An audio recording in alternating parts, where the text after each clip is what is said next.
sacrifice. Lord, take control, take control. Have you ever known of a successful football program that did not give the majority of its time in order to prepare for its opponents? Certainly not. When it comes to high school or particularly college athletes, for example, these young men give the majority of their lives during that 4-year span in order to prepare for those opponents that they face. They spend time in weight rooms conditioning their bodies as far as strength goes to be sure they're ready for the task at hand. They spend time on practice fields, whether it be running wind sprints around tracks or up and down the streets, or just standing there running plays and drills, being sure they're prepared for the things that they're about to face. The coaches that oversee them even, they look at their every move.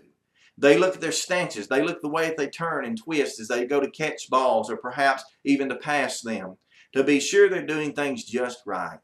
They spend much of their time in the fall, especially in between games, watching many a game film of the opponents that they're about to face the next week, looking for the tactics and the techniques that are going to be necessary in order to defeat such an opponent.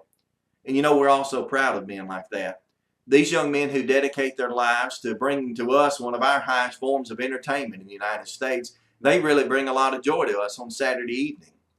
But you know, when you think about it, we as Christians ought to spend just as much, if not much more time preparing for the battle that we fight, preparing for the opponent that is at hand before us. The Bible tells us in Ephesians chapter 6 and verse 11, "Put on the whole armor of God, that you may be able to stand against," watch this, "the wiles of the devil."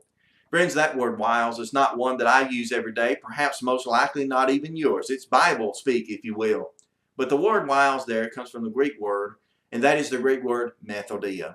What the Bible is telling us here is that Satan himself has a particular method by which he plans to defeat us. He plans to run all over us like a good offense by using his trickery, by using his technique and tactics. And you and I ought to be prepared for that. The Bible is filled with countless pages that give us instruction as to how we're to stand against those wiles, as to how we'll be able to stand in the midst of those wiles and those tricks and those techniques that the devil has planned before us. And it's our duty as Christians, much more than an athlete would ever achieve to do, to be sure that we know every move that the devil's going to make. To be sure, just like a good defense who can read an offense, that we know in just the way that he stands and the way that he positions himself, the way that he even looks at us with his eyes, perhaps we feel as if we know where he's about to go. And that's the level of preparation it's going to take to stand as a child of God's. Friends, it's my prayer today, and I encourage you likewise, to spend your time in God's Word. Spend your time studying it, spend your time examining it, looking for all the tricks and techniques of the devil, and be sure that you're able to stand against him. This has been your Daily Dose, and I pray that you've been encouraged.